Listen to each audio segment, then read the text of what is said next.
Well, this week, former First Lady Michelle Obama slammed females who voted for President Trump, saying this: any woman who voted against Hillary Clinton voted against their own voice. What does it mean for us as women that we look at those two candidates as women? And many of us said, that guy, he's better for me. His voice is more true to me. Well, that to me, that just says you don't like your voice. You like the thing you are told to like.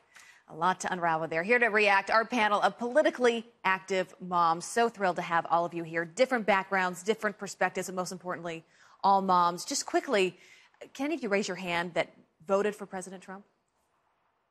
Oh, a few of you. Okay, Kim, I'll start with you. You're a mother of one. Do you feel like that vote was against your own voice?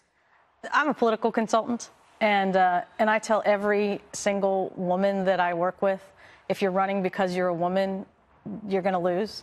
And I tell every guy that I work with, if you're running against a woman, that it's equally as loony to try to portray them on that.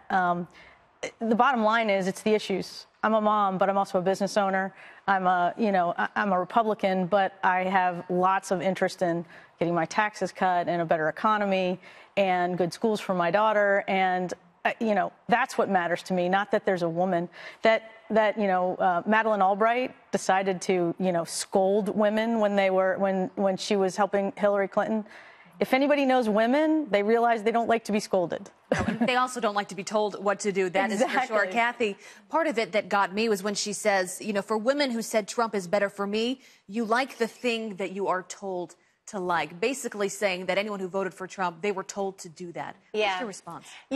Apparently the left still does not get it. This election has never been about ovaries. I said it then, and I continue to say it today. Thank you. As women, we can speak beyond our uteruses. And what this election was about then, and it continues to be about today, is what kind of America do we want? And by extension, what kind of world do we want to live in and raise up the next generation?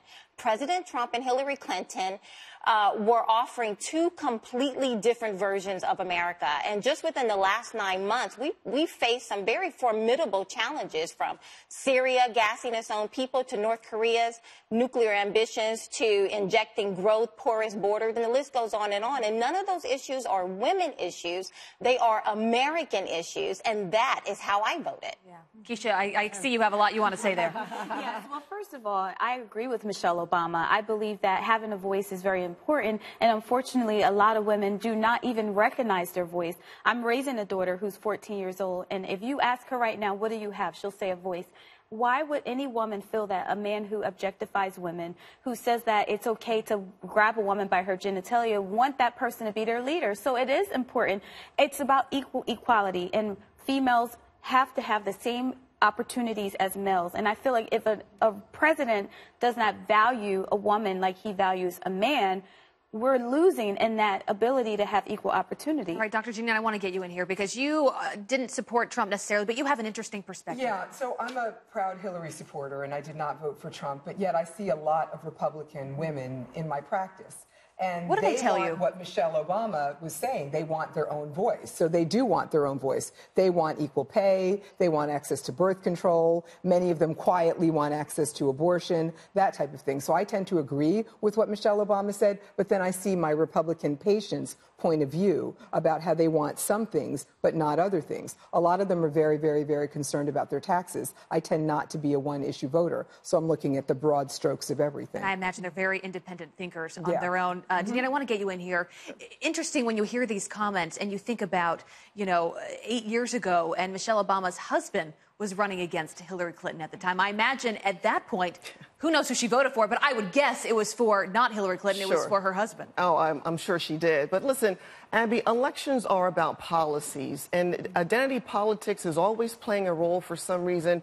People think that because you're black, you're supposed to vote Democrat. Because you're a woman, you're supposed to vote for a woman. It's about policies.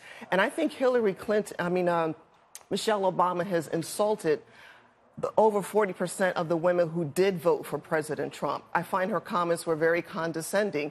Americans, women, men, we are concerned about the forgotten men and women. We want lower taxes. We want good national security, immigration reform. Those are the issues that Americans voted for in favor of President Trump. And issues that moms, Beth, care about more than anything. They care about their kids. They care about their grandkids and their future. Correct. And I think what's important, too, to remember is what she said. How about the hypocrisy? The left, they're always advocating for gender neutrality. And yet we're supposed to vote by gender. If you continued on and listened to or read actually what she actually spoke at the convention, she also referred to herself as the former first spouse, instead of referring to herself as the former first lady. She wanted to get it out there that, she is gender neutral and that's important, and that's going to be, so to speak, the wave of the future. And it's so hypocritical. And I think, frankly, that most women that heard her statement, they understand that this is just another hypocritical thing from the left, and it's double standard. Becca?